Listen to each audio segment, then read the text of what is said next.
Mobile पकड़ा रखा है, इसका क्या असर होता है मेडिकल साइंस के हिसाब से देखते हैं।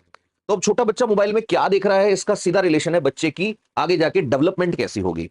कैसे? तो देखो, हमारी बॉडी में एक एक्सेस होता है जिसको एचपीओ एक्सेस बोलते हैं।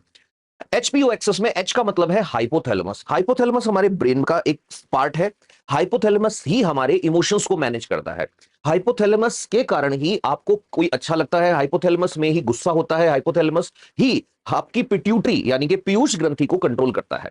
सुना होगा पीयूष ग्रंथि या पिट्यूटरी ग्लैंड को बोलते हैं मास्टर ग्लैंड। ये आपकी पूरी बॉडी की सारी ग्रंथियों को कंट्रोल करती है। तो अब ध्यान से सुनना, जैसे ही हम कोई भी ऐसा सीन देखते हैं या कोई भी ऐसा गाना सुनते हैं या कुछ भी ऐसा फील करते हैं जो हमारे हाइपोथैलेमस को जाके ट्रिगर करे, उसका असर पिट्यूटरी पर होगा। अब इस एचपीओ एक्सेस में सबसे इंपॉर्टेंट एज जो बच्चे की होती है वो होती है 10 साल से पहले की।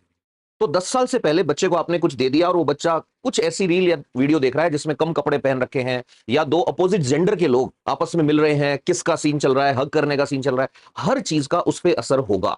अब असर कैसे होगा? उसके हाइपोथैलेमस से एक किस पेप्टिन नाम का सिक्रीशन आता है। किस पेप्टिन, ये नाम इसलिए रखा है, ये सेक्सुअल डेवलपमेंट से रिलेटेड है। ये एमबीबीएस में आता है, लेकिन अभी क्योंकि ये हर एक की लाइफ से रिलेटेड है इसलिए बहुत ध्यान से सुनना। किस पेप्टिन आता है और भी कई तरह के सिक्रीशंस आते हैं। वो सिक्रीशंस आके पिट्यूटरी ग्लैंड को जगाते हैं।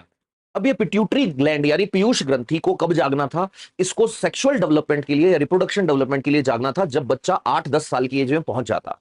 लेकिन आपने उसको जल्दी मोबाइल पकड़ा दिया, तो ये जल्दी हो रहा है। अब वो जैसे ही पिट्यूटरी जागेगी, गोनाडोट्रोपिक रिलीज हार्मोन जीएनआरएच निकलेंगे।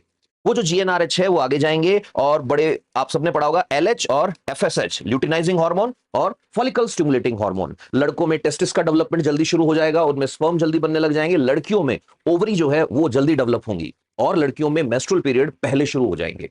इसे कहते हैं प्रिकॉशियस प्यूबर्टी।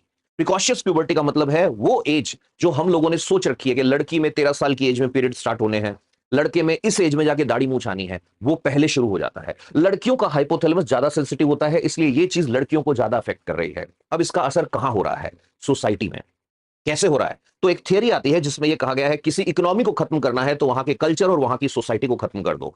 तो अब वो बच्चे और बच्चियां फिजिकली मैच्योर हो गए हैं, लेकिन इमोशनली और मेंटली उन्हें नहीं पता है सही क्या है गलत क्या है। इसका रिजल्ट क्या हो रहा है ये हम सबके सामने है। तो कोई इस पर रिसर्च क्यों नहीं कर रहा, कोई इस पर बोल क्यों नहीं रहा? दो रीजन है। रिसर्च करने के लिए पैसा लगता है, पैसा हमेशा बड़ी कंपनियों से आता है। नंबर 2 सबसे बड़ा रीजन ये है इग्नोरेंस। इग्नोरेंस का मतलब हमें पता ही नहीं है हमारे साथ क्या हो रहा है। फ्यूचर के अंदर आपको क्या लगता है शादियां टिकेंगी? आपको क्या लगता है कि उस तरह के रिश्ते होंगे जैसे हमने देखे हैं? प्लीज कमेंट्स में जरूर बताना।